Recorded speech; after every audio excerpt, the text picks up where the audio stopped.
Calling from a 319 area code. Who's this? Where are you calling from? Is this me? Yes. Is this John from San Antonio? I'm calling from Iowa. Okay. Who is it? Jax from Iowa. Jax from Iowa. You're, I think, going to be the final caller of the day. I'm sorry, folks. We went a little bit longer than the last one. We got a couple of clips I want to get to. All right. Jax from Iowa. Where? What? I'm confused. Yeah. No, I'm calling from Iowa. Okay, Jax from Iowa. What's on your mind? Yeah, so I recently watched a video on YouTube that said that political parties or the political spectrum doesn't matter because people on the right have some left-leaning views and people on the left have some right-leaning views. I don't think that argument is appropriate. He said that political spectrum, like left and right, is just a modern concept. And I just really don't agree with him. I wanted to get your thoughts on it because it's kind of I've been picking at my brain. Well, I haven't seen the video. Look, there's always going to be overlapping, on specific issues, right? Like you can find, leftists who have a robust reading of the Second Amendment, I guess, and, right wing, and sometimes what happens is, different ideologies will adopt certain positions that don't necessarily encumber their primary ideological aims, and therefore they find to be helpful in terms of elections. We see this on the right in this country quite a bit. The bottom line is they want to amass as much wealth as possible in the Republican Party, and they will throw some, culture warrior issues into the fray, and that's the way they will do it. But I think broadly speaking, ideology matters. And I do think that like you can have populist strains in the right. I mean, right-wing populism certainly exists. It's authoritarian. It is very often at the expense of some type of other or outsider. It either, expresses itself through nativism or xenophobia or racism. And generally that populism is limited to a specific group within society who get those things. Left-wing populism is more associated with like socialism, with broader emancipation, more democracy, that necessarily is both a means and an end within the context of left-wing ideology.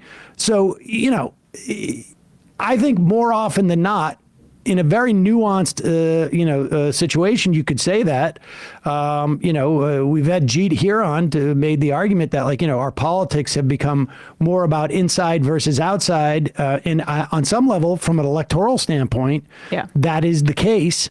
But part of that is because the institutionalism that we've gotten from Democrats has been blind to what the institutions have been doing for an extended period of time. And so there are certainly moments where I think there can be sort of like a blurring of the lines, but beware of politics that are about anti-establishmentarianism, if you will, that are divorced from ideology, because once you throw out the boss, who becomes the next boss? Exactly. Not literally, is very, very important. And if you're not grounded in an ideology, that next boss could be very, very bad. Yeah. And also, establishment can be extremely fluidly defined, right? Donald Trump is a part of the establishment. Donald Trump is a rich guy that has gamed the system over and over again to escape things like multiple bankruptcies, and he's come out on top because the rules are stacked in his favor. But he's not seen as establishment because he pisses off people in Washington. I would argue that he's a part of the establishment, but someone else making that argument may not make that argument. And so then how do you define what establishment is if it's that fluid? Because frankly, it's just like a branding exercise to appeal to the broadest audience, because it can be in anything. And we saw this with Jimmy Dore. The point is that you have to first have an ideology of like what you want to do when you get power, and then you can critique the establishment as we do.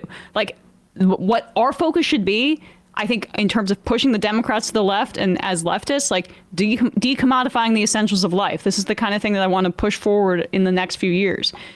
Housing, healthcare, making it easier for people to have fulfilling, happy lives without being crushed by the weight of capitalism. And that is the focus, not just like daddy's pissing me off, so I'm going to rebel against him and get a nose piercing. Like, that's anti-establishment politics. Well, let me just add a fine point to this, because we hear from people like, there's a duopoly.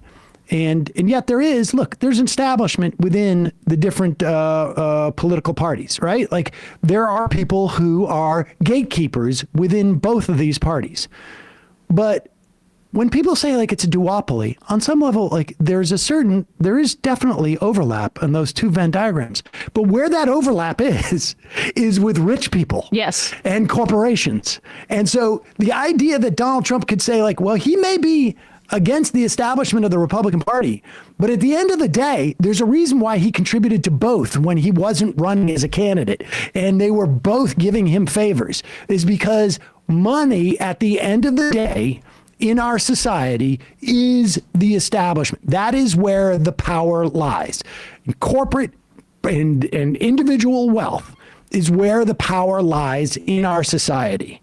And so you can have different parties with different establishments in them. There could be an establishment in local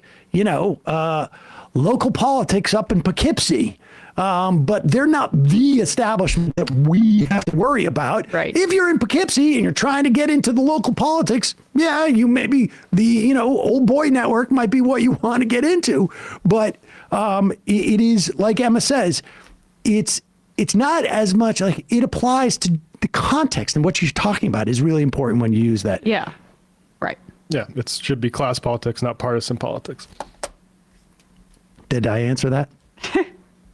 You did. Thank you guys so much. I appreciate what you guys do. Thank you. Thank you. Bye. Also, left-right comes from the French Revolution, so I guess technically modern. I guess that's part of the freedom fries.